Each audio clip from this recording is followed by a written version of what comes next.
Hello Yellowstone, I'm Rusty Bloxam.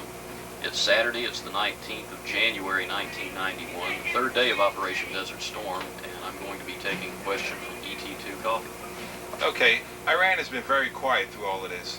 Why do you think that this is so?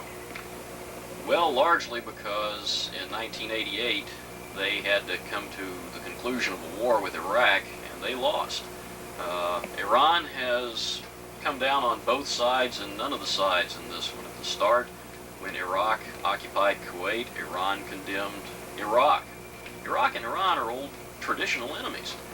Then when we got involved in it, Iran condemned the United States for being involved in it. And they've made some fairly belligerent statements, but they haven't really done much to try to back it up.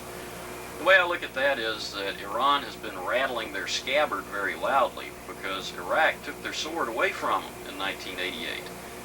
Iran has a potential for causing trouble, but they don't really have the capability right now of playing a major military role. Their military was very badly damaged by the loss to Iraq in the war. I think there might be conceivably increased terrorist threat from Iran because in this situation, Iraq, their old enemy, has done something that Iran was never willing to do, which is risk an all-out war with the United States.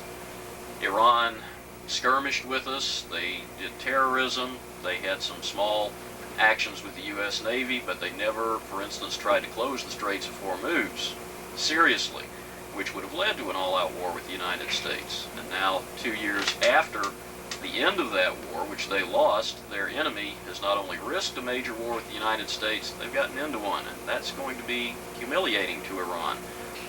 Right now, though, I think that they'll be content to sit back and let two countries that they despise fight each other and see what happens from that. Is that sort of what you're looking for? Best answer I've heard yet. Okay, thanks.